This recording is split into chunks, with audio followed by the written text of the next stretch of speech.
Bueno, gente, creo que ya no queda nadie realizando la prueba, así que vamos a empezar con el segundo tramo planeado para hoy. Y para eso les voy a compartir una pantalla.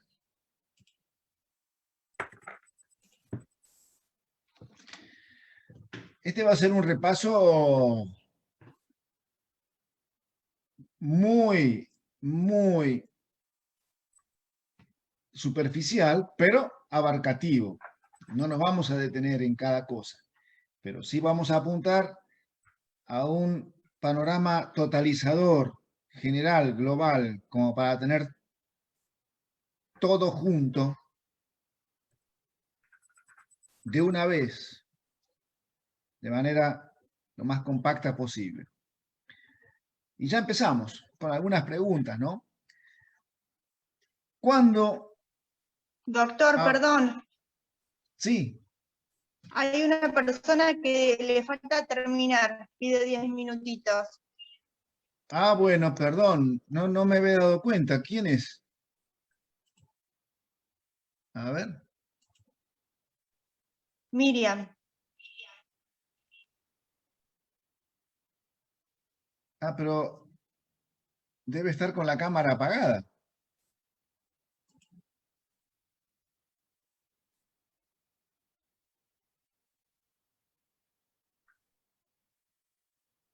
Ahí está. Ahora la veo, sí. Está con la... Ahora está con Recién la me cámara incorporé, prendida. doctor. Perdón, recién me incorporé porque por cuestiones de trabajo y estoy haciendo el examen. Pero si no lo dejo, no hay problema. Miriam, lo que podemos hacer es lo siguiente.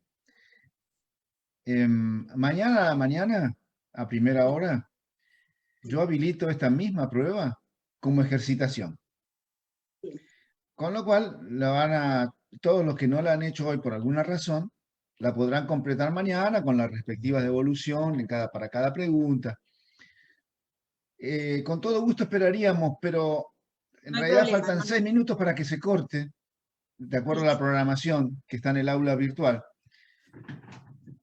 Y nos Gracias. retrasaría un poquito para el segundo tramo. Pero no importa. La idea es que puedan hacer la práctica y mañana me comprometo a que a partir de las 8 de la mañana esté disponible para poder hacer la ejercitación tantas veces como lo necesiten. ¿Eh? Bueno, disculpas, pero bueno, seguimos. Gracias. Bueno, el proceso común, digamos, sabemos que lo podemos dividir en 3 etapas: introductoria, probatoria, decisoria. Ahora, ¿cuándo comienza la etapa probatoria? O mejor dicho, ¿cuándo hay necesidad de ingresar a una etapa probatoria? Cuando existen hechos controvertidos y conducentes. ¿Cómo es que se produce la apertura del proceso a prueba, de la causa a prueba? A través de una resolución del juez o de la jueza. Hay una resolución judicial que va a disponer que se abra la causa a prueba, que se abra el proceso a prueba. ¿Y cuándo empieza estrictamente la etapa de prueba, el periodo probatorio, la segunda etapa del proceso, en esta gráfica que ya hemos visto reiteradas veces? Bueno, cuando queda firme esa resolución del juez. Es decir, una vez que se agotan las posibilidades de impugnarla a esta resolución, queda firme la resolución de apertura a prueba y ahí nace propiamente la etapa de prueba. ¿Por qué en la etapa de prueba se habría de ordenar la producción de prueba pericial? Porque hay hechos controvertidos y conducentes cuya dilucidación exige conocimientos científicos o técnicos. Hay hechos controvertidos y conducentes y para esclarecerlos hace falta el punto de vista de un experto, de una experta en determinada área del conocimiento. Esta prueba pericial como regla general, según el principio dispositivo, tiene que ser ofrecida por alguna de las partes del proceso. No obstante, y haciendo una suerte de concesión al principio inquisitivo, los códigos procesales, tanto de la provincia de Buenos Aires como el de La Pampa, prevén la chance de que el juez, la jueza, de oficio, pueda disponer la realización de una prueba pericial. Ahora,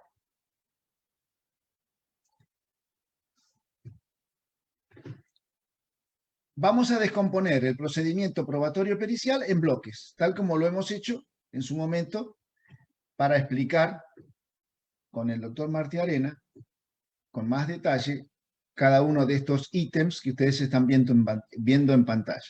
El primer bloque es la designación. La designación va acompañada de algunos verbos, por así decirlo. La designación se hace, una vez hecha se notifica, una vez notificada se acepta. Recuerden que antes de hacer la designación hay que determinar a quién se designa, a qué perito, a qué perita se designa. Y para eso tengan presente que lo primero, antes de la designación, lo primero a considerar es si hay acuerdo de partes. Porque si hay acuerdo de partes acerca de tal o cual perito o perita, la designación va a recaer sobre ese perito o perita acordada. Pero distingan bien, no es el acuerdo de partes el que produce la designación. El acuerdo de partes es previo que a la designación. ¿Quién hace la designación? El juez o la jueza. De manera que el acuerdo de partes sirve para elegir al perito o a la perita, pero no para designar. Para designar después del acuerdo hace falta una resolución judicial. Ahora, si no hay acuerdo de partes, es ahí donde para los diferentes fueros en la provincia de Buenos Aires, fuero civil comercial, fuero laboral, fuero contencioso administrativo, existe un orden. Por ejemplo, en el fuero civil y comercial, si no hay acuerdo de partes, entre paréntesis, para el acuerdo de partes pueden consultar el artículo 460 del Código Procesal de la provincia de Buenos Aires. Si no hay acuerdo de partes, en el fuero civil y comercial, el juez va a tener que designar, el juez, la jueza va a tener que designar a un perito, a una perita oficial. Recuerden que los peritos oficiales son los que trabajan a sueldo de Poder Judicial. No ustedes en este momento. Ustedes en este momento están haciendo un curso para anotarse en listas, para ser sorteados, no para ser peritos oficiales. Entonces, rebobino, fuero civil y comercial. Si no hay acuerdo de partes, el juez, la jueza va a tener que designar a un perito o una perita oficial. Pero, si no existe un perito o una perita oficial a sueldo del Poder Judicial, o si tiene su agenda saturada en el fuero civil y comercial, entonces se debe proceder al sorteo. Y ese sorteo no lo va a hacer el juzgado. Le va a pedir a la Cámara de Apelaciones que haga el sorteo. Hecho el sorteo, la Cámara de Apelaciones lo va a comunicar al juzgado y el juzgado designará al perito, a la perita sorteada. Este sorteo se va a hacer entre ¿quiénes? Entre los peritos y las peritas que estén inscritos en los listados. Listados a los que van a acceder ustedes cuando aprueben el curso. Si deciden inscribirse, desde luego. Rebobinando. No confundir la designación con la previa elección del perito o la perita que va a ser luego designado. ¿Cómo se elige? ¿Por acuerdo de partes? O bien, de acuerdo al fuero civil y comercial, por ejemplo, hay que elegir primero a los peritos oficiales, después a los peritos de lista por sorteo. Y después recién viene la designación. después del acuerdo de partes, después del sorteo, llegado a ese punto, después sucede la designación. Que la designación es una resolución judicial. Por eso que, como toda resolución judicial, hay que notificarla. Fíjense, la resolución se hace previo acuerdo de partes. Si no hay acuerdo de partes, acudiendo a los peritos oficiales. Si no hay peritos oficiales, acudiendo a los peritos de lista, por sorteo, que no hace el juzgado, sino la Cámara. Pero una vez que está hecha la designación, porque la designación es una resolución judicial, se tiene que notificar. Se tiene que notificar fundamentalmente, por supuesto a las partes, pero fundamentalmente al perito o a la perita. ¿Cómo se notifica esa designación? Y recuerden, la designación, insisto, y perdonen que sea tan machacón y cargoso, pero la designación es una resolución judicial. El juez, la jueza, designa a través de una resolución judicial. Por lo tanto, como toda resolución judicial, tiene que ser notificada. ¿Qué se notifica? Siempre alguna resolución judicial. Bien, ¿cómo se notifica? Al perito o a la perita la designación. Hace poco tiempo atrás, esa notificación de la designación se realizaba por cédula en soporte papel, de manera que el oficial notificador tenía que llegar hasta el domicilio del perito o la perita y entregarle la cédula notificándole la designación. Hoy por hoy, sin entrar en mayores detalles, ahora, esa notificación puede hacerse electrónicamente, debería hacerse electrónicamente.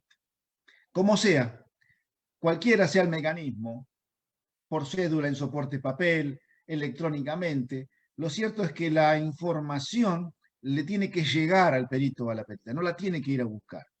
Digo esto porque mañana puede ser a través no sé qué portento tecnológico que hoy no se nos ocurre, y eso puede ser mañana, dentro de 2 meses, dentro de 2 años.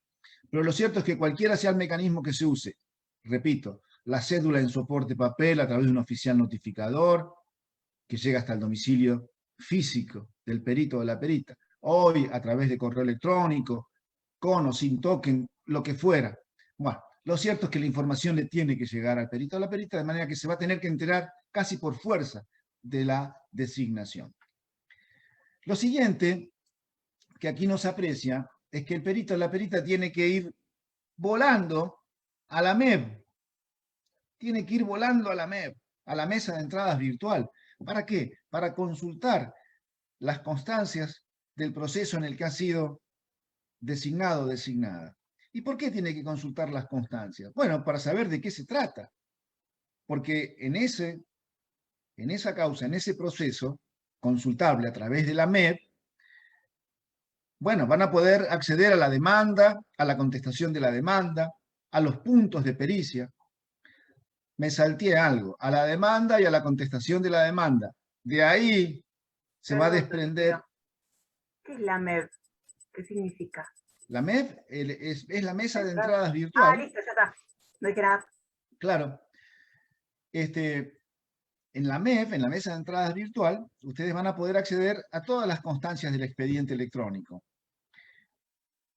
Van a poder acceder a la demanda, a la contestación. Recuerden que de la demanda y la contestación de la demanda surgen los hechos controvertidos.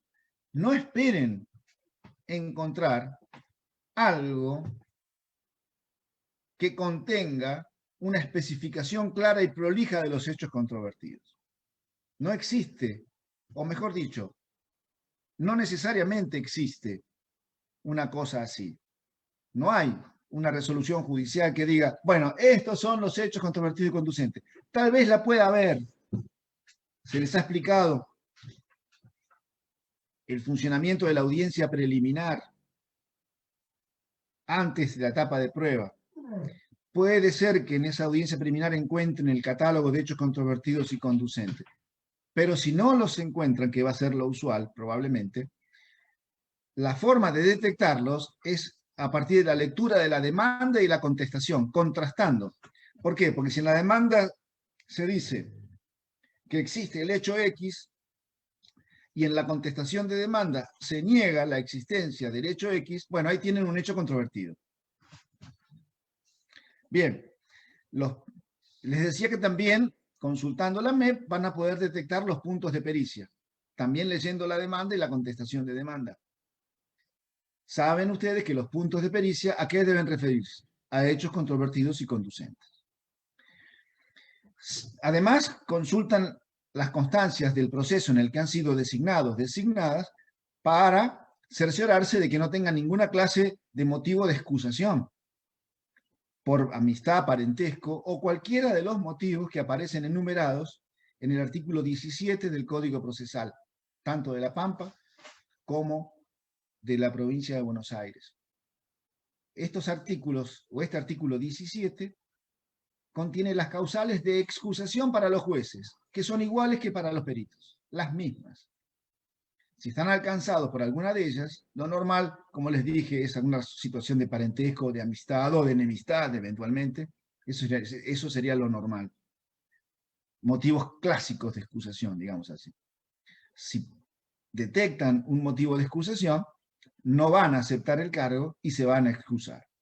Si no detectan un motivo de excusación, van a aceptar el cargo. ¿Cómo se acepta el cargo? Bueno, según la reglamentación, literalmente, habría que concurrir físicamente al juzgado para ser atendidos en secretaría y hacer un acta de aceptación. Hoy por hoy, los juzgados aceptan, toleran,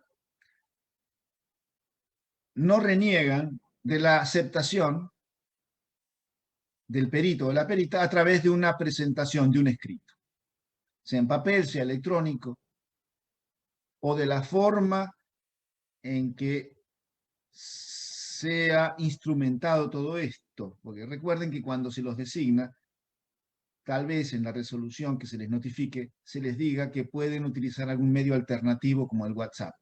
No los quiero confundir, pero recuerden que por el principio de flexibilidad de las formas se les puede informar que tienen la posibilidad de hacer presentaciones no tan formales. Si tuviera esta habilitación para presentar escritos no tan formales, podrían aceptar la designación a través de alguno de estos medios no tan formales, sino a través de un escrito. Y bueno, me remito a todo lo que se les ha explicado en esta temática de los escritos. El plazo para aceptar el cargo, de acuerdo a la normativa, es de 3 días desde notificadas de la designación.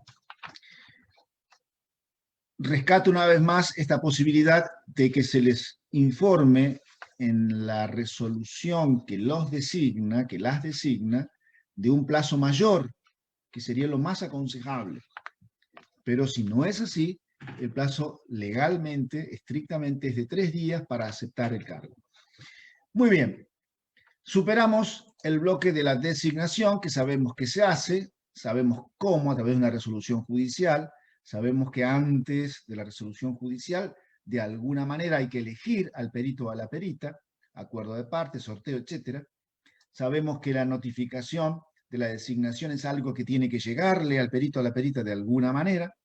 Y sabemos que se acepta, luego de consultar la MEP,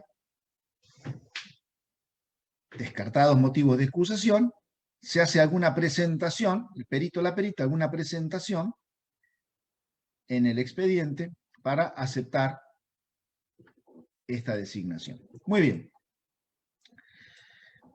Sabemos que el perito, la perita, dentro del plazo de 3 días desde aceptado el cargo, según la reglamentación procesal, 3 días desde aceptada la designación, puede pedir un anticipo para gastos. Sabemos que no es inexorable el anticipo para gastos porque el perito o la perita bien podría soportar los gastos de su bolsillo para recién después más adelante pedir el reembolso. El anticipo tiene la ventaja de no tener que disponer de dinero propio para solventar los gastos que demande la realización del trabajo pericial. Entonces, el anticipo para gastos no es algo que venga automático. El perito o la perita lo tiene que pedir y tiene 3 días desde aceptada la designación. Eso siempre según la reglamentación. Reitero una vez más, es probable que exista un protocolo de flexibilización que, por ejemplo, les otorgue más plazo para aceptar, para pedir anticipo para gastos. El juzgado, bueno, ustedes saben que el pedido de anticipo para gastos tiene que ser fundado, es decir, hay que indicar los rubros y las razones para tener que utilizar dinero volcándolo a esos rubros, ¿verdad? El juzgado hará o no lugar a este anticipo para gastos. Si no hace lugar, ustedes saben que tienen la chance de un recurso de reposición. Si hace lugar, esta resolución que hace lugar al pedido de anticipo para gastos será notificada por el juzgado a las partes y las partes tendrán un plazo que le dará al juzgado, normalmente 5 días, para que paguen al perito o a la perita el anticipo para gastos. Que si no lo hacen, la prueba pericial cae, caduca, no se hace. Por eso yo les comentaba en las clases que es un arma de doble filo, es un arma de doble filo el anticipo para gastos. ¿Por qué? Por un lado, los puede aliviar de tener que soportar estos gastos de entrada a ustedes. Pero por otro lado, si piden el anticipo y las partes no lo concretan al anticipo, en caso que el juez, la jueza lo ordene, entonces corre el riesgo de que pierdan la prueba y con la prueba los honorarios, que todavía no han devengado prácticamente porque han aceptado el cargo solamente. Muy bien. Superada esta cuestión del anticipo para gastos, que como ustedes están viendo, es algo que sucede después de la aceptación de la designación.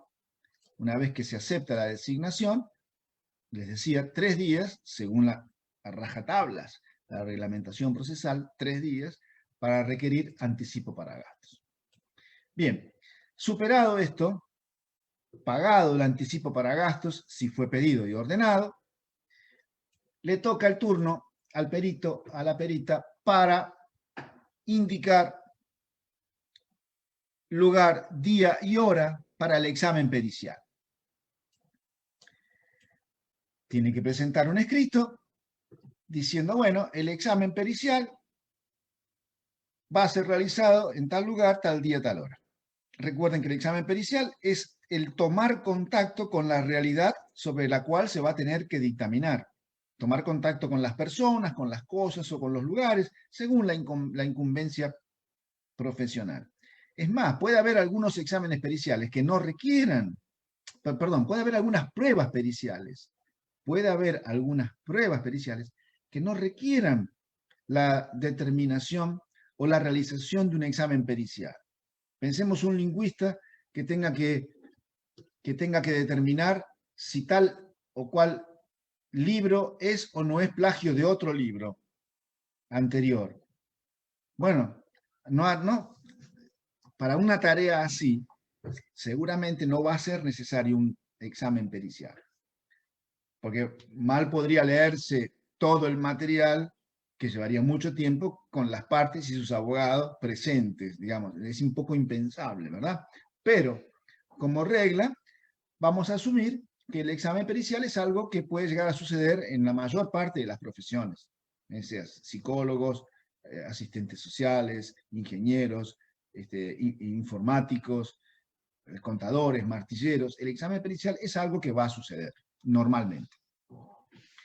Una vez que el perito o la perita presenta un escrito en el proceso, en el expediente, proponiendo lugar, día y hora para el examen pericial, el juzgado emite una resolución judicial haciendo saber esto que el perito o la perita ha propuesto. Como toda resolución judicial, esta que hace saber las precisiones acerca del examen pericial, lugar, día, hora, tiene que ser notificada a las partes. Se encargará el juzgado. Una vez que las partes están notificadas y que llega el momento, el examen pericial se realiza. En su transcurso, las partes tienen derecho a estar presentes con sus abogados y con sus asesores técnicos también. ¿Para qué? Tienen las partes el derecho de estar presentes con sus abogados y asesores técnicos para hacer observaciones durante el examen pericial. Señor perito, señora perito, imaginen un automóvil que tenga secuelas de un accidente. Fíjese, por favor agáchese, fíjese tal cosa que está del lado de atrás de la rueda. Bueno, capaz que si las partes no hacían esta observación, capaz que el perito o la perita no veían eso que había que ver. Por eso la importancia de la chance que tienen las partes y sus asesores jurídicos y técnicos para participar durante la realización del examen pericial. Una vez hecho el examen pericial, llega el momento de elaborar el dictamen pericial. No confundir examen pericial, entonces, con dictamen pericial. No son tantas las letras que separan a una palabra de la otra, porque las dos terminan con amen, pero no es lo mismo.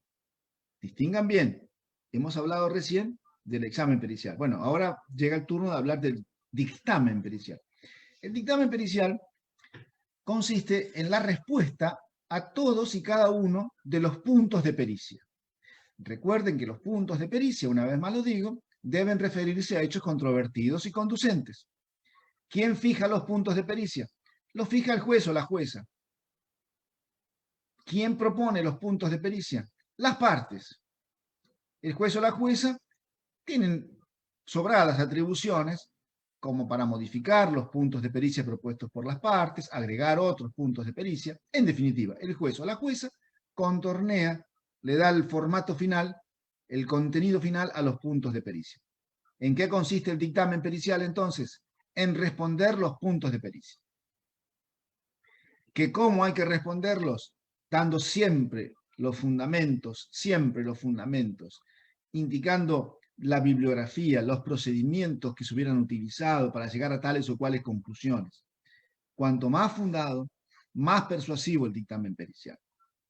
Si el dictamen pericial es nada más un acto de voluntad del perito o de la perita, que dice esto es así porque lo digo yo, calculen que eso no va a tener un poder de persuasión, no va a ser muy convincente y seguramente no va a tener peso en la decisión del juez o de la jueza.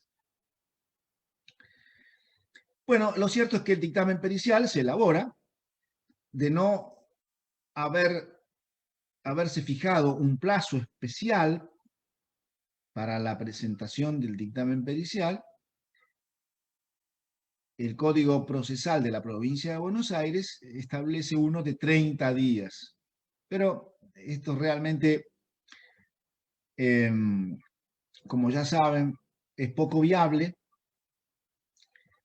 y tanto así es que uno de los escritos de práctica que hemos hecho consiste en pedir ampliación del plazo para presentar el dictamen pericial. Hoy por hoy, estando de moda, por así decirlo, la fijación de audiencias de vista de causa, en las que se concentra la recepción de toda la prueba posible,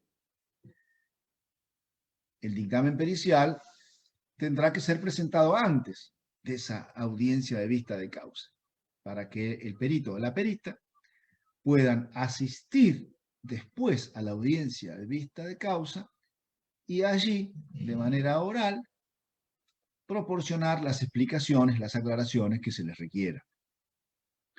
Entonces, ¿cuándo se debe presentar el dictamen pericial? Dentro del plazo que el juez o la jueza determine. Hoy por hoy, si hay audiencia de vista de causa fijada, seguramente se va a determinar que el dictamen pericial debe ser presentado antes, con antelación suficiente, antes de la audiencia de vista de causas. Una vez que el dictamen pericial se presenta, el juez o la jueza corre traslado del dictamen pericial a las partes del proceso.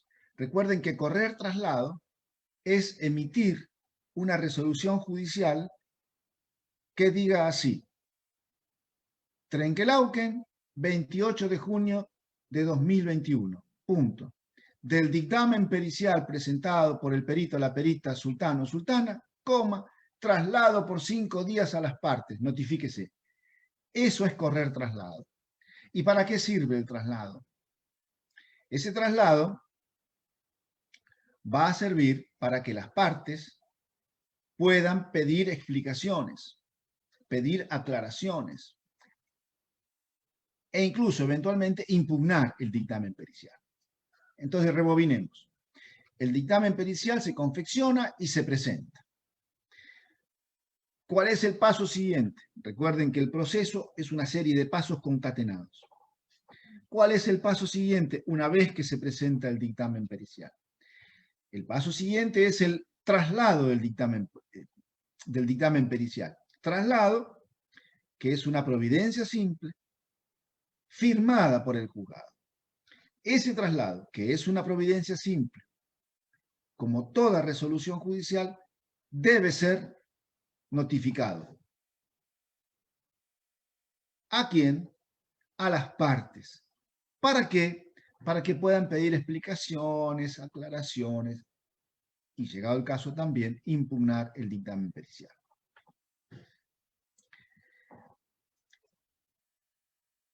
¿En qué consiste la impugnación, por un lado, y en qué consiste el pedido de explicaciones o aclaraciones, por otro lado? Bueno, vamos por lo más sencillo. Pedido de explicaciones o pedido de aclaraciones. Puede ser que existan algún punto de pericia que a criterio de las partes no haya sido respondido con la claridad suficiente. De manera que,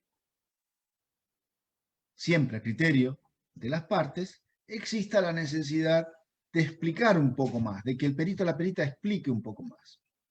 También podría ser el caso que el perito o la perita, por inadvertencia o por la razón que fuera, hubiera omitido responder a algún punto de pericia, siempre a criterio de la parte que dice eso, puede no ser así tranquilamente. También entonces nos encontraríamos con un pedido de explicaciones o de aclaración. En definitiva, pedido de explicaciones o de aclaraciones, se trata de mejorar la claridad de la respuesta al punto de pericia o de responder a un punto de pericia que no hubiera sido respondido antes. ¿Y la impugnación entonces? Bueno, la impugnación es otra cosa. La impugnación supone que el dictamen pericial ha sido completo, es decir, ha contestado todos los puntos de pericia. Y se entiende claramente la respuesta que ha dado el perito o la perita a los puntos de pericia. Evacuó todos los puntos y los evacuó claramente. Eso sí, no convencen para nada. Un perito que diga, siempre con el mismo ejemplo, para no llevarlos, lo he dicho en clase. Un perito que diga, o que base su dictamen en la consideración de que suele verse mejor de noche que de día, bueno, tal vez haya contestado todos los puntos de pericia y con toda claridad. De hecho, con toda claridad está diciendo que se ve mejor de noche que de día. Pero es impugnable, porque sabemos, por experiencia, que no es así. Entonces, ¿a qué apunta la impugnación? Básicamente a objetar el poder de persuasión del dictamen pericial. Señor juez, señora jueza, usted no puede guiarse por ese dictamen. ¿No ve que incurre en tales y cuales inconsecuencias? Entonces, cuando se ataca el mérito, la atendibilidad del dictamen pericial, estamos en presencia de una impugnación, no de un pedido de explicaciones o de aclaración. Aun cuando tanto del pedido de explicaciones como de la impugnación, el juzgado corra un traslado al perito o a la perita. ¿Para qué? Si corre traslado de la impugnación, será para que el perito o la perita defienda el poder persuasivo de su dictamen. Diga, no, señor juez, señora jueza, no es cierto que mi dictamen tenga tal o cual inconsecuencia. Por el contrario, es coherente con esto, con esto. Entonces, ¿cómo le sale al cruce el perito o la perita la impugnación? Defendiendo su dictamen. ¿Cómo le sale al cruce el perito o la perita a un pedido de explicaciones o de aclaraciones? Bueno, explicando o aclarando. Son dos actividades distintas. Contestar una impugnación, contestar un pedido de explicación o de aclaración. Una vez más, rebobinando. El dictamen pericial se presenta, el juzgado corre traslado a las partes, ese traslado, que es una resolución judicial, una de ellas, llamada providencia simple, debe ser notificada por el juzgado a las partes. Una vez que es notificada, que es notificado este traslado, las partes tendrán un plazo, normalmente 5 días, para impugnar o pedir explicaciones o aclaraciones. Si las partes impugnan o piden aclaraciones o explicaciones, lo harán a través de un escrito que presentarán en el juzgado. ¿Y qué hará? ¿Qué hará el juzgado? ¿Cuál será el siguiente paso de la impugnación o del pedido de explicaciones o aclaraciones? El juzgado va a correr traslado, ¿a quién? Al perito o a la perita. Y como todo traslado, que es una resolución judicial, tendrá que ser notificado. ¿A quién? A su destinatario, el perito o la perita. Tiene toda la lógica lo que estoy diciendo. Lo que sucede es que hay que ir, creo yo, lo que sucede es que hay que ir siguiendo los pasos. Repito, más rápido. Las partes impugnan a través de un escrito. Recibido ese escrito, el juzgado corre traslado al perito o a la perita. Y ese traslado, corrido al perito o a la perita, se tiene que notificar al perito o a la perita. Una vez notificado el traslado al perito o a la perita, el traslado de la impugnación o del pedido de explicaciones o aclaraciones, el perito o la perita tendrá que contestar este traslado. Entonces ya entramos en este bloque, la respuesta a la impugnación o al pedido de explicaciones.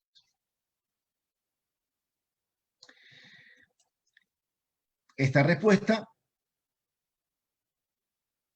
del perito o la perita tiene la misma factura, digamos así, que el dictamen pericial, porque ciertamente es una suerte de complemento o ampliación del dictamen pericial. Tendrá que ser elaborada, esta respuesta tendrá que ser elaborada, tendrá que ser presentada al juzgado, siempre al juzgado, y una vez que el juzgado recibe la respuesta que ustedes, peritos, peritas, dan a la impugnación o al pedido de explicaciones o aclaraciones, el juzgado correrá traslado una vez más a las partes y lo notificará. Fíjense que la cadena se repite, de alguna manera se repite. Escrito, traslado, notificación del traslado y contestación del traslado. Bien, sucedido esto, terminó la tarea del perito o de la perita. cumplió su cometido. Un cometido que empezó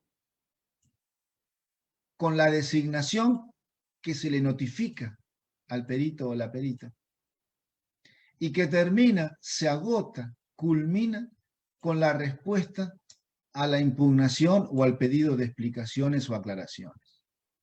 Desde luego, no es obligatorio que exista una impugnación o un pedido de explicaciones o aclaraciones. Son tantos los casos en los que sí hay impugnación o pedido de explicaciones o aclaraciones, como los casos en los que no hay nada de esto. Si no hay impugnación, si no hay pedido de explicaciones o aclaraciones, el trabajo del perito o de la perita termina acá. Termina con la presentación del dictamen. Desde luego, si hay impugnación al dictamen o un pedido de explicaciones o aclaraciones, entonces la tarea no terminó con el dictamen. Habrá que responder a la impugnación, al pedido de explicaciones o aclaraciones. Por fin, un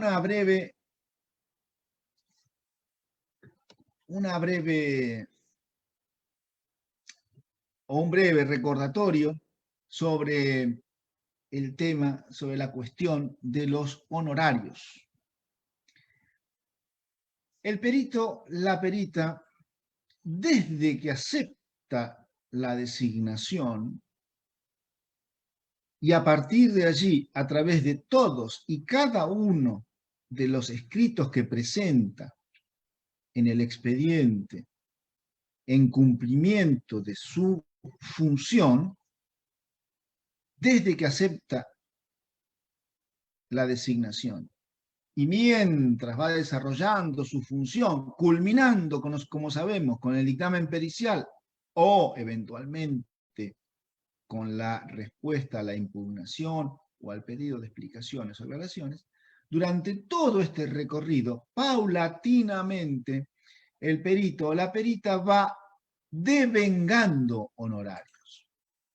El honorario se devenga paso a paso a medida que el perito o la perita va cumpliendo, va desplegando su tarea pericial. Se terminan de devengar cuando termina la función, cuando cumple con su función.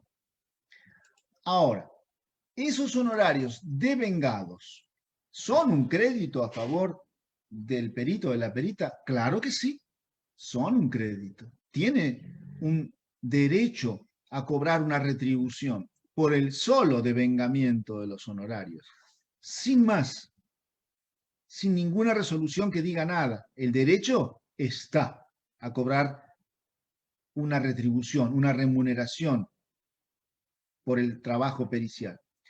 Pero hace falta asignarle un monto a ese crédito.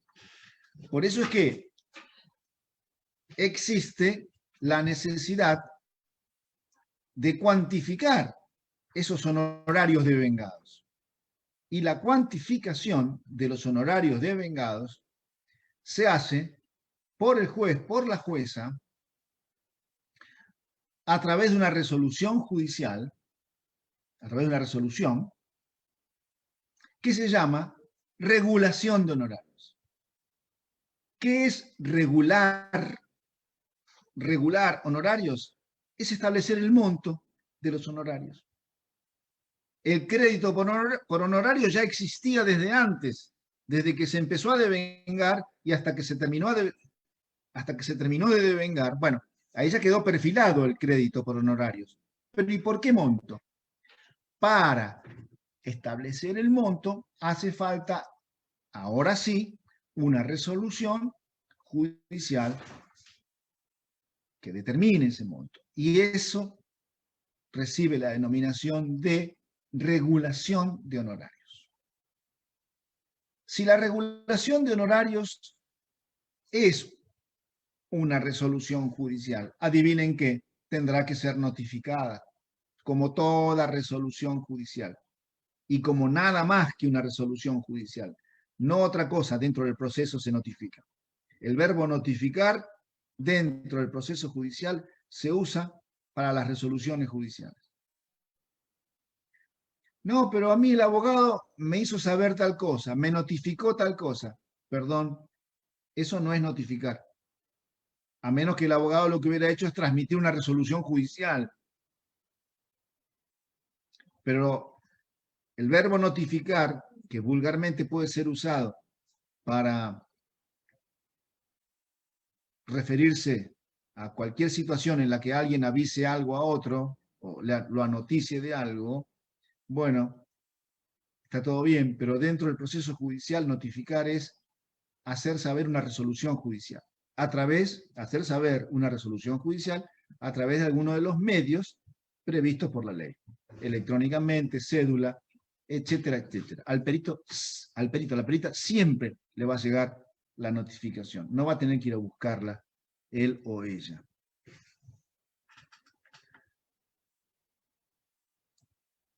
Una vez que el perito o la perita han sido notificados de los honorarios que le han sido regulados, o sea, una vez que han sido notificados de la regulación de honorarios, existe la chance de que los apele por bajos.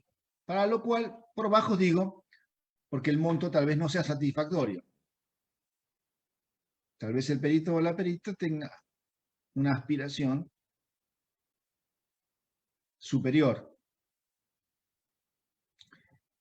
Y entonces tiene la posibilidad de presentar un escrito apelando los honorarios por bajos. Un escrito judicial con el título apela honorarios o algo así, con el encabezamiento que hemos visto y practicado, con un contenido que diga apelo por bajo los honorarios profesionales que me han sido regulados con fecha tal. Listo, no hace falta más que eso. Proveer de conformidad será justicia, firma y sello. Desde luego, las partes obligadas a pagar los honorarios también pueden apelar los honorarios del perito o de la perita. Claro que esta vez la apelación no será por bajo, sino que será a la inversa, por altos. Con el mismo esquema. ¿Se puede fundar el escrito de apelación? Mejor. Si quieren decir ustedes por qué consideran que son bajos los honorarios, mejor. Pero no es estrictamente necesario. Basta con que digan por bajos. Repito, ¿quieren fundar por qué consideran que son bajos? Díganlo en el mismo escrito. Ahora, disculpen, pero me pasé por algo alto, ¿no? Pues yo les dije, ya estábamos en el territorio de la notificación, pero se me pasó por alto algo que debo precisarles necesariamente para que quede más claro este panorama general que estamos haciendo.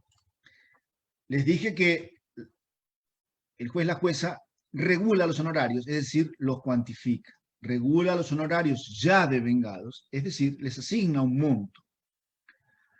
Pero ¿cómo lo hace? Bueno, para eso hay que consultar a las leyes que pudieran existir para cada profesión. Ejemplo, los contadores tienen una ley, 10.620, que es muy puntillosa en materia de honorarios judiciales.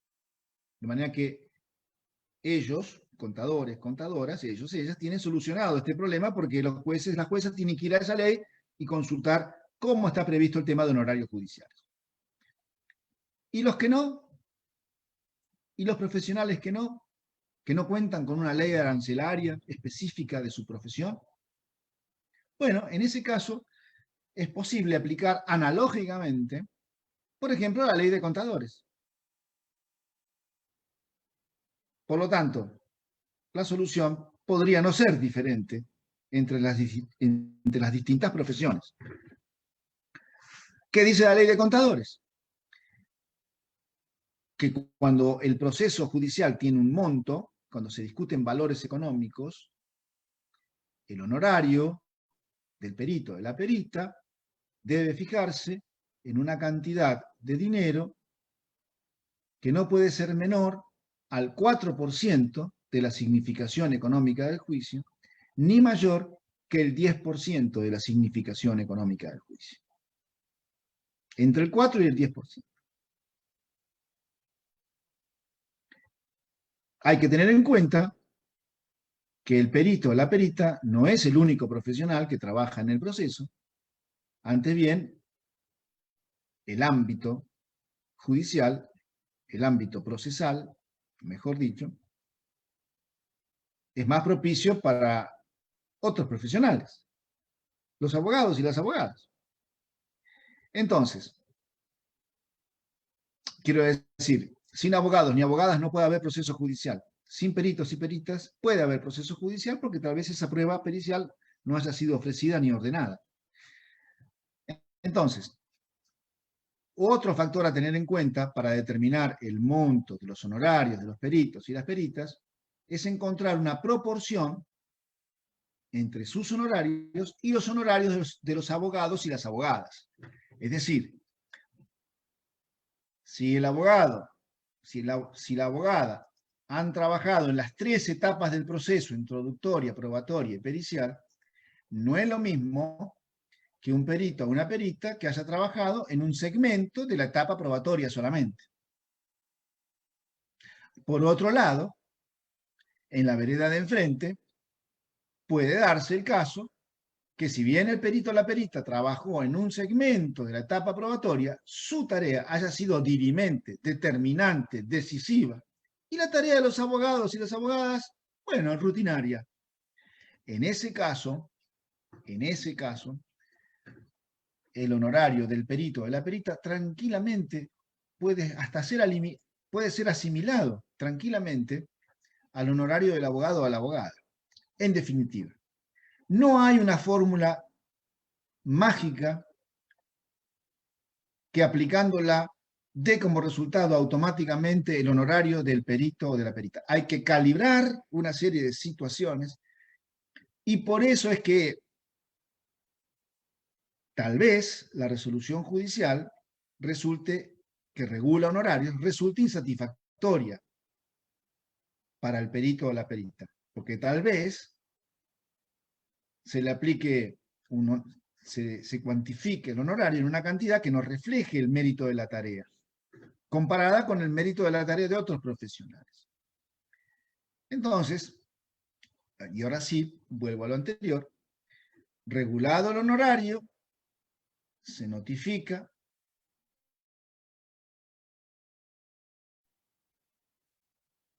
siempre el perito o la perita va a recibir esta información por cédula en soporte papel electrónicamente, pero la va a recibir siempre. Todas las resoluciones judiciales, lo enfatizo, lo subrayo, que tengan como destinatarios o destinatarias a peritos y peritas, siempre se les van a notificar, les va a llegar en papel, electrónicamente o como sea, pero les va a llegar. Se van a enterar. Una vez notificadas, si no están satisfechas, podrán apelar esos honorarios por bajos. Con decir esto en el escrito respectivo estará bien, por bajos, apelo por bajos mis honorarios regulados en tal fecha. Si quieren agregar fundamento, mejor, pero no es inexorable, es conveniente. Lo cierto es que una vez que los honorarios han sido notificados, se ha dejado pasar, por ejemplo, el plazo para apelarlos, ni los peritos o las peritas beneficiarios, beneficiarias, ni los obligados, las partes obligadas al pago los han apelado, entonces se dejó pasar la chance. O se usaron los recursos disponibles, se usaron las apelaciones, con el éxito o fracaso que hubieran tenido. O porque no se usaron los recursos, o porque se los agotó a los recursos. Lo cierto es que en un punto, en algún momento, la resolución judicial que reguló honorarios, la regulación de honorarios quedará firme. Repito, la firmeza se produce cuando no se usan los recursos o cuando se agotan los recursos, porque se los usó con el resultado que fuera. Firme la regulación de honorarios, allí el perito o la perita tiene en la mano un título de crédito, por decirlo de alguna manera. Ya no es aquel honorario amorfo. Sí, el crédito existía, pero ¿Dónde? ¿Cómo se lo veía? Bueno, con la regulación judicial firme ya se ve claramente que hay un título de crédito en la mano. Si las partes no pagan el honorario, como cualquier acreedor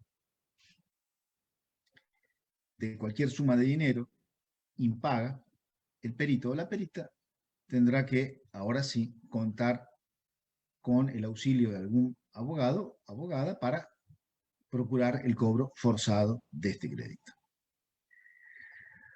Bueno, hasta acá el repaso muy rápido, y disculpen que sea así, pero es la única manera, digamos, de concentrarlo todo para que esté todo junto en la cabecita de cada uno, de cada una de ustedes, todo junto.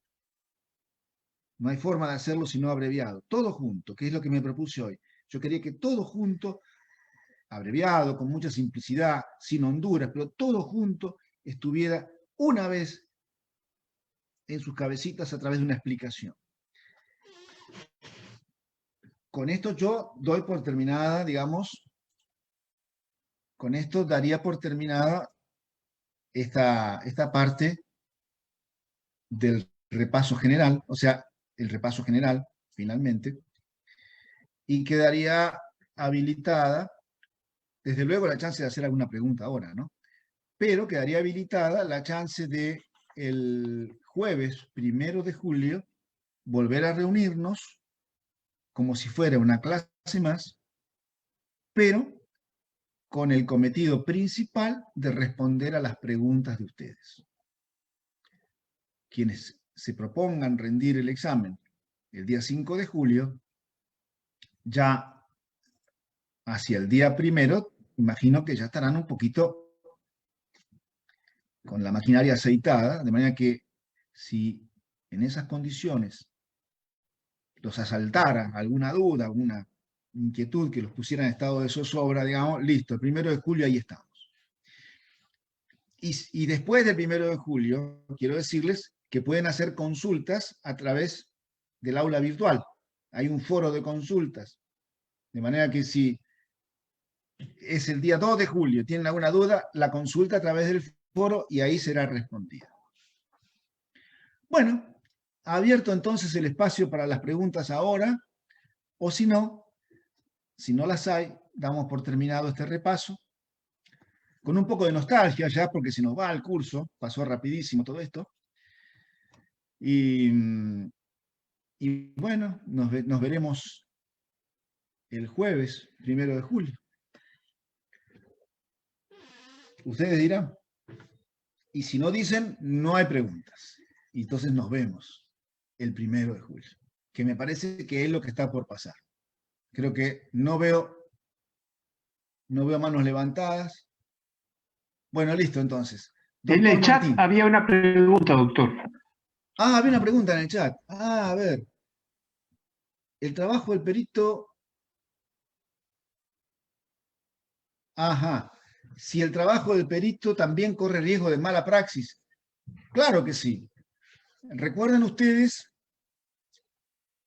que, por ejemplo, yo les di en clase, les conté en clase una situación en la que a un perito se le habían confiado muestras que se echaron a perder. No hizo el dictamen pericial y al mismo tiempo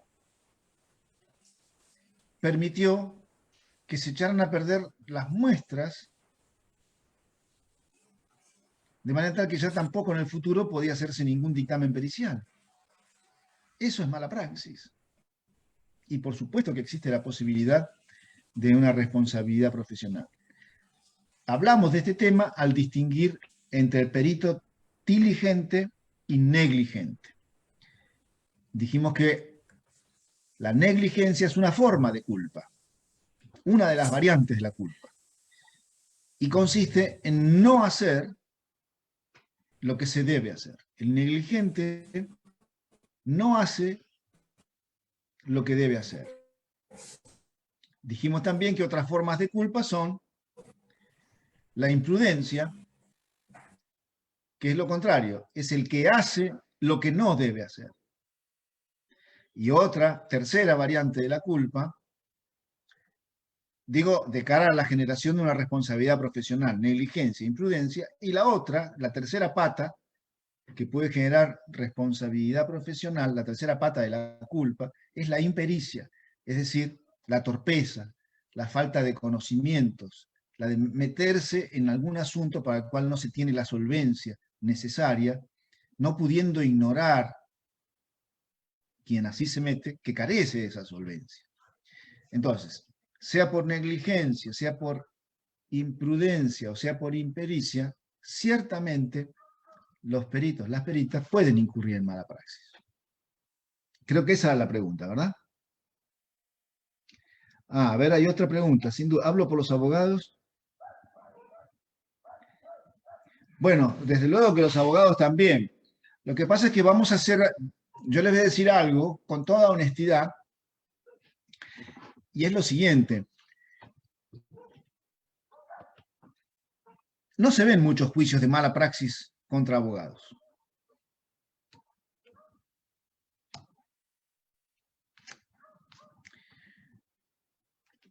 La razón no la conozco, pero seguramente no es porque los abogados siempre, abogados y abogadas, siempre inexorablemente acierten en todo lo que hacen.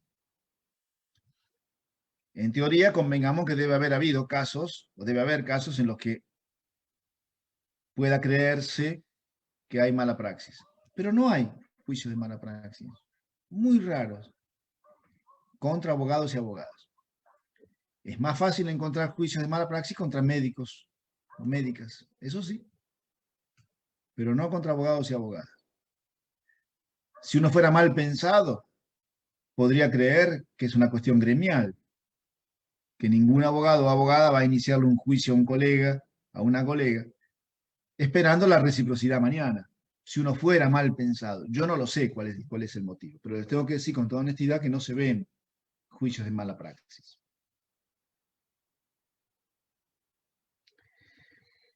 Acá me pregunta Karina Viegas cuál es el punitorio, digamos, el castigo, la reprimenda, a qué se expone el perito si dilata la presentación escrita, aceptaciones de cargo. Bueno, hay que ver si el perito o la perita no acepta el cargo en tiempo, se expone a ser removida de la función y, por supuesto, a perder los honorarios, que no ha devengado, porque si no acepta, si no alcanzó a aceptar, no ha devengado ningún honorario.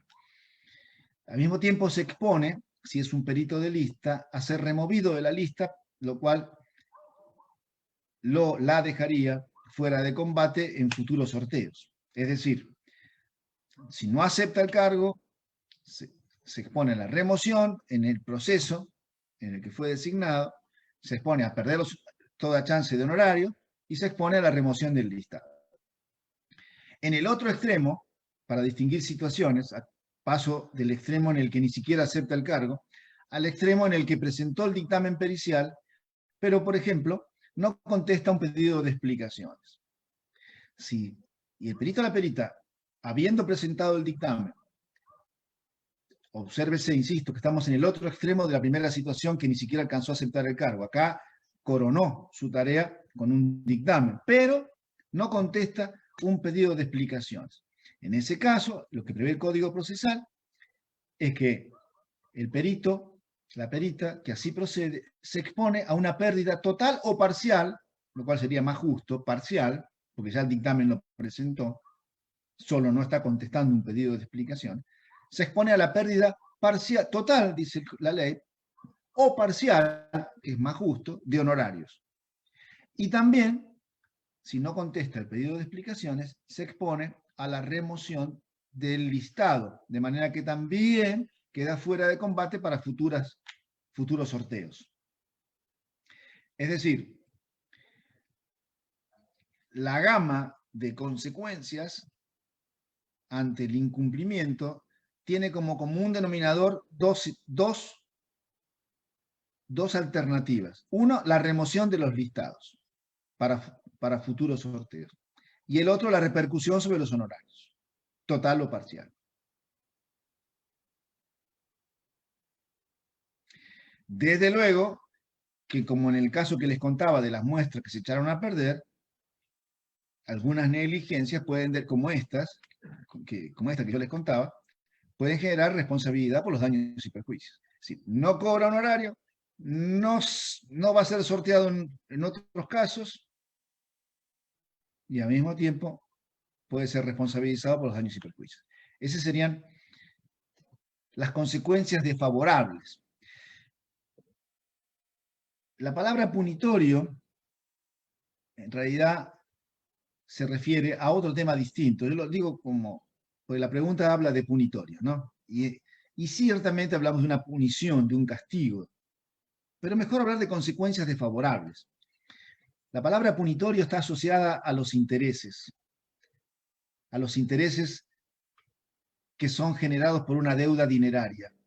Hay una deuda, una cantidad de dinero, no se paga en término, y eso genera intereses.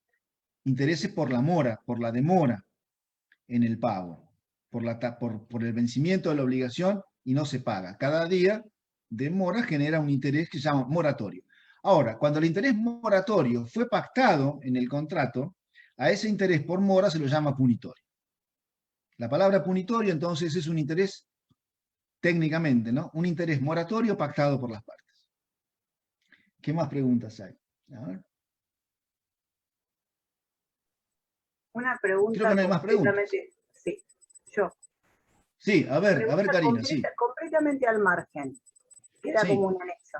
¿Qué pasa si nos pasamos en los tiempos siendo perito de parte? Las sanciones serían las mismas, menos en el tema del listado, pero sí sanciones monetarias. No cobrar, Bueno, cobrar parcial o lo que fuera. pasa, Karina, es que nosotros, tanto en la provincia, en la provincia de Buenos Aires, no tenemos peritos de parte. Tenemos los peritos que yo les acabo de decir. Que les he venido diciendo durante el curso. Tenemos los peritos oficiales, que no son de parte, son a sueldo del Estado, y tenemos los peritos de lista, que son sorteados. Los peritos de parte, si les tengo que explicar eso, les voy a hacer un menjunje, pero corro el riesgo, porque no se los he dicho hasta ahora. Entonces, ¿Y por qué no se los he dicho? Cambio la pregunta. Sí. Que hay defensorías, como uno tiene fiscalías, hay defensorías. ¿Hay listados de peritos de parte de las defensorías, que sería lo mismo del lado de fiscalía? No. Okay. No. En la provincia de Buenos Aires, los únicos listados que hay son los del acuerdo 2728 y en el ámbito de la justicia de paz letrada, que está regulado por el acuerdo de la Suprema Corte en 1888. Cada juzgado de paz letrado tiene su propio listado. Es diferente el régimen de ese acuerdo al del acuerdo 2728, que es el que nosotros estamos ahora incursionando a través de este curso. Peritos de parte existen en el Código Procesal para el proceso ordinario, que es un tipo de proceso de conocimiento, es el más amplio en cantidad de actos procesales y en plazos. De acuerdo a la reglamentación vigente, pero que no se aplica, por eso decía que hablaba en tiempo pasado y en tiempo presente, está vigente pero no se usa. Los dictámenes periciales, el dictamen pericial, tiene que hacerse por una terna de peritos, no por uno solo, por una terna. ¿Y cómo se componía la terna? De acuerdo a la letra, hoy vigente pero inaplicada del Código Procesal. Bueno, el juez, la jueza, designaba uno por sorteo y los otros dos los designaba, no los designaba, los proponía uno una parte y el otro la otra parte.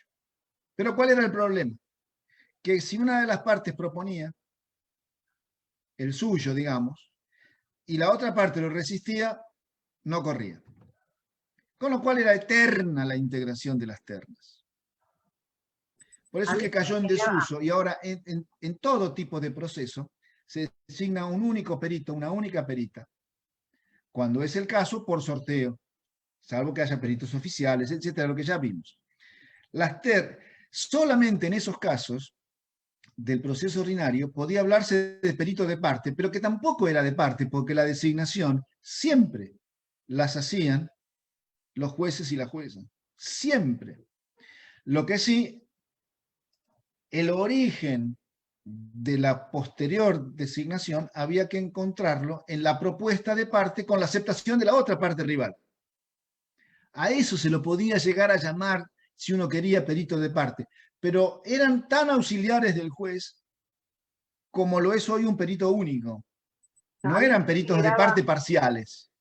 Claro, a mí me generaba la duda con respecto a Cava. Cava vos tenés 20 y pico de fiscalías y 20 y pico de defensorías. Entonces, cada uno tiene su listado. Cuando hablas del punto de vista de fiscalías, tenés el cuerpo de investigaciones judiciales con sus peritos. Y cuando hay causas con mucho lío, se coloca en general las defensorías, para evitar cualquier suspicacia, coloca un perito de parte, y son peritos de listado. Ahí se me generaba la duda. Pensé que por ahí en Provincia de Buenos Aires era lo mismo. No. Por eso Es pregunté. más, en La Pampa existe lo que hemos visto que se denomina consultor técnico. ¿Qué es un perito? Ese sí es un perito de parte, porque es parcial. Ese va a dictaminar como un perito auxiliar del juez, pero va a dictaminar parcialmente. Es decir, sin ningún empacho, su dictamen será presentado dentro de las reglas, dentro de las pautas de la profesión del experto, de la experta, pero desde la mirada de la parte a la cual asesora, lo cual es perfectamente posible. Entonces, si por perito de parte se entiende a alguien parcial, en la provincia de Buenos Aires no hay, ni siquiera en la vieja usanza del proceso ordinario que exigía una terna y 2 de los integrantes de la terna eran propuestos por las partes. Pero ni siquiera en esa hipótesis los peritos y las peritas podían llamarse de parte. Siempre eran auxiliares del juez, más allá de que el origen de la designación provenía de propuestas de las partes. Lo que no tenemos en la provincia de Buenos Aires es eso, peritos de parte o consultores técnicos, porque serían términos equivalentes. El perito de parte, así dicho, tiene que ser parcial, si no, no sería de parte. Y si es parcial, no es perito en el sentido técnico, porque el perito es imparcial como auxiliar del juez. Por eso es que se lo llama consultor técnico en vez de perito de parte. Pero no hay en la provincia de Buenos Aires. Se me generaba el ruido, por eso no lo entendía. Ahora está. Todo bien. Bueno, gente, ¿alguna pregunta más? Bueno, si no es así, le damos la palabra. Yo tengo una pregunta. Ah, bueno, a ver, López, sí. Sí, adelante, por favor. ¿Qué tal? Sí. El tema de los honorarios, Sí. la regulación, estamos hablando que se da en la sentencia definitiva. Bueno. De todo el proceso. Bueno, es una muy buena pregunta, tiene que ver con la oportunidad. ¿Cuándo se lleva a cabo la regulación judicial? En teoría, la regulación judicial de honorarios para todos los profesionales debería estar en la sentencia definitiva, que es aquella que llega al final del proceso. Así lo establece el Código Procesal, en un artículo específico, si ustedes quieren consultarlo, es el 163, inciso 8. En La Pampa es el 155, inciso 8. Ahora bien, no siempre es posible que para el juez o para la jueza regular honorarios en esa ocasión. ¿Por qué? Porque hay procesos en los que se condena a pagar una suma de dinero ilíquida, es decir, que no está determinada. Ejemplo, los intereses, que hay que calcularlos. El juez o la jueza no hace el cálculo de los intereses que manda a pagar en la sentencia, no lo hace al cálculo, dice, más intereses, a lo sumo dirá a qué tasa habrá que calcularlos, desde qué momento habrá que calcularlos, y hasta qué momento habrá que calcularlo. Pero las cuentas se van a hacer después. Entonces, si para regular honorarios hay que tener en consideración la significación económica del juicio, ante una situación así, resulta que la significación económica del juicio no la tenemos clara al momento de la sentencia, porque se va a aclarar después cuando se hagan las cuentas. Por eso es que, cuando se dan situaciones como estas, la regulación de honorarios se difiere, se posterga en el tiempo, para una ocasión posterior. ¿Cuál ocasión? Los abogadas dicen, cuando se practique liquidación. Y yo les contaba un episodio mío de mi experiencia profesional, que como me había admirado una vez cuando entré a un juzgado y escuchaba, recién recibido, tenía 22 años, que alguien decía, hay que practicar liquidación. Bueno, ¿qué es eso? Simplemente hay que tomar la sentencia, leerla, ya firme, leerla y hacer las cuentas. Una vez que estén hechas las cuentas y esté aprobada la liquidación, tenemos el monto. No se olviden que el honorario, en esta versión que les estoy explicando, resulta de tomar el monto del juicio y multiplicarlo por un porcentaje, del 4 al 10%. Pero ¿cómo podríamos aplicar, por ejemplo, el 7%?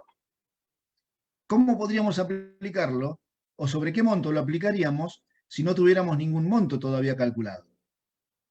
Por eso les digo, a veces las sentencias no definen, no liquidan el monto. Tarea que queda para un momento posterior. Una vez que queda firme la sentencia, llega el momento de hacer los números. Entonces, si se da esta situación, no habrá forma de regular honorarios en la sentencia definitiva, sino después, cuando se haga la liquidación. Ahora, cierto es que hay causas, hay procesos que incluso carecen de contenido económico. Por ejemplo, un juicio en materia de familia, el régimen de comunicación o régimen de cuidado de hijos. No tiene ninguna significación económica. En ese caso, para los abogados y abogadas, la ley específica establece que los honorarios se regulan, como no hay monto, es un juicio que no tiene monto, se regulan tomando una unidad que se llama ius, que es un ius es el 3% de un sueldo de un juez o jueza de primera instancia. O sea, es un porcentaje pequeño de un sueldo judicial. Entonces, ¿cómo se regulan honorarios en esas causas? En ius, de acuerdo a lo que dice la ley de honorarios. 20 ius, 30 ius, 40 ius, los abogados. ¿Y los peritos? Bueno, para los peritos habría que buscar la proporción, por analogía. Si el abogado o la abogada trabajó en 3 etapas del proceso y el perito o la perita en una, si, por ejemplo, al abogado o a la abogada se le regularan 30 ius, al perito, a la perita, podría ser una cantidad, digamos, por decir algo, podría ser 10 ius. Hoy cada ius son 2.000 pesos aproximadamente, muy aproximadamente.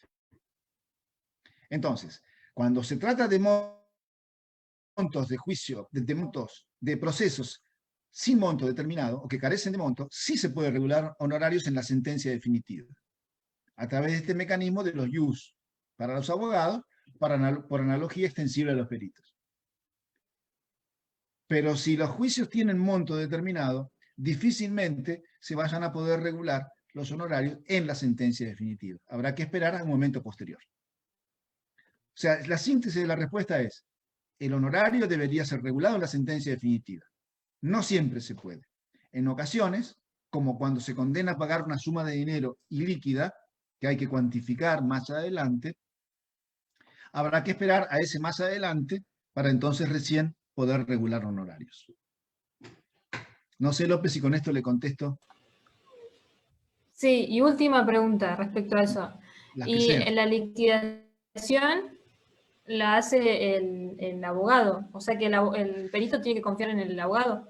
El perito no tiene por qué esperar ni confiar a que lo haga el abogado. Tiene interés suficiente para tomar la iniciativa y proponer él o ella la liquidación, claramente. No es lo usual. Y no es lo usual por razones que no son técnicas, son muy humanas. ¿Qué más quiere el acreedor que cobrar? Y si para cobrar tiene que hacer la liquidación de la deuda, pues bien, ya tendremos un interesado en tomar la iniciativa. Ahora, puede darse el caso de que las partes arreglen y no hagan ninguna liquidación. Es entonces donde el perito o la perita tendrían que tomar la posta y decir, bueno, yo vengo a hacer a practicar la liquidación, a hacer la liquidación. Sería muy conveniente que en esa situación consultaran con un abogado o con una abogada. Pero no sería necesario estrictamente, porque basta leer la sentencia y hacer las cuentas. Ciertamente, como no será probablemente algo de su cotidianeidad laboral, sería algo extraño calcular intereses a tasa pasiva, tasa activa del Banco Provincia, del Banco Nación, con capitalización o no periódica, sería, yo se los estoy contando, más terrible de lo que a veces es, pero puede darse el caso de que el cálculo de la deuda no sea algo tan simple. A veces sí. O a veces hay tantas variantes. Pongamos que se condena a pagar la cantidad de 1 millón de pesos más intereses. Y los intereses fueran difíciles de liquidar. Bueno, señor juez, señora jueza, regúleme honorarios parcialmente sobre el millón que ya está líquido. Y veremos más adelante algún complemento de honorarios cuando alguien liquide los intereses. Bueno, pero por lo menos, si hay una cantidad parcialmente líquida, bueno, regúleme sobre eso provisoriamente. Es un pedido razonable. Con lo cual el perito o la perita zafaría de hacer las cuentas. ¿Por qué? Porque habría una cantidad líquida lo suficientemente importante, digamos así, como para conseguir una regulación de honorario sin tener que hacer las cuentas. Y sin perjuicio, o a salvo la chance de que mañana, hechas las cuentas por alguien, se haga una regulación de honorarios complementaria, por aquel segmento ilíquido de la deuda que no se pudo tener en cuenta. No sé si he sido lo suficientemente claro, López. Sí, muchas gracias. No hay por qué. Yo tengo 2 preguntas más que me van a echar. Bueno, vamos. Nosotros tenemos, en general, hacemos un dictamen, ¿sí? Sí. ¿Qué pasa si emitimos un informe técnico a pedido del juez o de la fiscalía interviniente? Punto 1. Y punto 2. En el caso que nosotros seamos designados como peritos del Estado, viene el fiscal o viene el juez y me dice, bueno, vení, ayúdame a redactar los puntos de pericia. ¿Estamos habilitados para hacerlo o no? Porque en Capital, sí, acá no sé. No. En primer lugar, la primera parte, en realidad, yo lo interpreto así. Y si no lo estoy interpretando bien, yo le pido a Viegas que me corrija. Usted lo que me está diciendo es, de alguna manera, un juez, un fiscal, me ha convocado para que yo le diera mi opinión sobre algo. Y después resulta que me sortean, me designan oficialmente. ¿Yo puedo? En realidad no puede, porque si usted es una causal de excusación, haber adelantado opinión. Es una causal de excusación para los jueces y también para los peritos, haber adelantado opinión. Si la consultan y después resulta que sale designada, no debería excusarse diciendo, yo ya emití opinión. Yo ya emití opinión. Y fui parcial, porque, por ejemplo, emití opinión en auxilio de un fiscal. ¿Qué tendrá para decir la defensa? Podría desconfiar de mí, porque yo ya estuve asesorando al fiscal. Yo ya me enamoré de la versión que le di al fiscal, de la cual no me puedo desdecir, porque me sentiría mal conmigo mismo. Sería incoherente. Y la defensa estaría pensando todo eso. Diría, no, pero ¿cómo? Viegas estuvo asesorando al fiscal y ahora resulta que sale sorteada para actuar. No da, porque yo tengo motivo para creer que no se va a apartar de lo que le dijo al fiscal. Y a mí lo que le dijo al fiscal no me va. ¿Correcto o incorrecto? Y lo segundo, ¿cuál era? Ahí se me fue, porque Volvemos a lo mismo. No es tan así. A mí lo que me ha pasado en muchísimas oportunidades, y le ha pasado a gente que labura para fiscalías, es, bueno, hay que el juez causa. consulta. Que el juez la consulta. Terriblemente. Bueno, Una vez designado, decime cómo nos manejamos, porque hay, por lo menos en mi área, hay un montón de cosas que no se conocen. Entonces, ¿qué pido? Yo me dedico mucho a pornografía infantil y pedofilia. Entonces, ¿qué se pide? ¿Hasta qué punto avasalla el derecho del otro? ¿Hasta dónde me puedo meter en un correo electrónico y hasta dónde no? Entonces, cuando uno busca, tiene que hacer, hay un montón de equipamiento secuestrado, lo que uno busca, a veces te dicen, bueno, quiero una imagen física de un teléfono tal, pero la imagen física levanta todo el teléfono. La lógica, no. Puntos aparte. Entonces, cuando yo levanto una imagen física, puedo levantar desde correos electrónicos, conversaciones de WhatsApp, fotos íntimas, fotos que no, cualquier cosa, hasta rastreo de navegación. Entonces, a veces, cuando uno asesora, tiene que decir, mira, tenés que pedir esto, esto, esto. Y el que lo está pidiendo no lo sabe. Entonces, una vez designado, a mí lo que me han hecho es, vení, tengo esta causa, decime qué pido. Eso está bien. No saben. Eso está bien. Por la sencilla razón de que la perita es un auxiliar del juez. Y porque el juez o la jueza pueden determinar, en definitiva, deben determinar los puntos de pericia. Entonces, tranquilamente, empalmando estos dos segmentos, el juez o la jueza determinando los puntos de pericia y el perito o la perita como auxiliar del juez. ¿Por qué no consultar al perito o a la perita para que lo ayude al juez o a la jueza a determinar los puntos de pericia? Pero, para que esto sea realmente muy positivo y transparente, debería suceder en presencia de las partes. Para ser enteramente transparente. De manera que, por ejemplo, en una audiencia preliminar, estuviera el perito, la perita, el juez y las partes. Bueno, muy bien. Para esclarecer los hechos controvertidos, porque no nos olvidemos que estamos hablando de causas civiles comerciales en este curso, laborales o contencioso-administrativas, no penales. Para esclarecer los hechos controvertidos y conducentes, ¿qué redacción, qué cosa hay que solicitarle a usted, perito o perita? ¿Cómo se lo decimos para que nos entienda? Porque hay un problema de comunicación. Entonces, eso sería perfectamente válido. Y para mi modo de ver, para mi gusto, el juez, la jueza, en presencia de las partes, quienes también entonces podrían contribuir a perfilar en definitiva todos los puntos de pericia. Y quedaría todo claro, transparente. Claro. También me Igualmente, si lo hiciera el juez solo, cara a cara, el juez, la jueza solo, cara a cara con el perito o la perita, tampoco estaría mal, porque es su auxiliar. Pero yo digo, ¿cómo sería mejor? Me parece a mí que sería mejor con las partes. No, tal cual. También me ha sucedido que se ha hecho una pericia en un modelo, por ejemplo, hace un año atrás, la causa sigue, se cambia algún letrado, etcétera, etcétera. Agarran el bodoque de causa, a ver, vení, decime qué quiso decir acá. Llaman a un perito o sortean un perito para que les explique o les baje a tierra algo técnico que quizás el abogado no entiende. Eso es muy común. No sé si en otras áreas suele pasar, pero en la mía es cotidiana. ¿Eso también bueno, lo que pasa es que en provincia? También podría pasar porque imaginemos que en una causa un perito o una perita informática presenta el dictamen y por alguna razón, paso del tiempo o lo que sea, no contesta el pedido de explicaciones. ¿Y qué hacemos con ese pedido de explicaciones? Tenemos que designar a otro perito.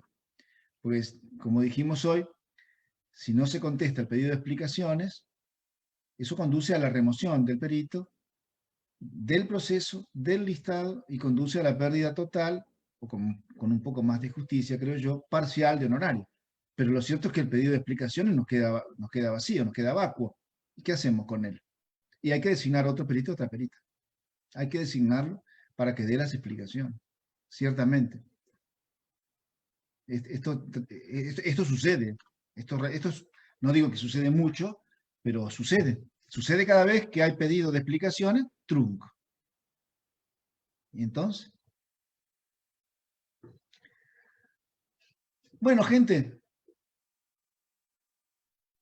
llegamos hasta acá. ¿Les parece bien? Cualquier otra pregunta, por supuesto, afinen, sáquenle punta al lápiz, anoten. Qué antigüedad, ¿no? Lo de punta al lápiz, ahora en la era de las computadoras. Bueno, como sea, a través del método que quieran, anótense las preguntas. Si quieren adelantarlas a través del foro, en el aula virtual, del foro de consulta, adelante, háganlo. No las quieren adelantar y las quieren reservar para el momento, para la reunión del 1 de julio, también es válido, como a ustedes les parezca. Bueno, doctor Martín.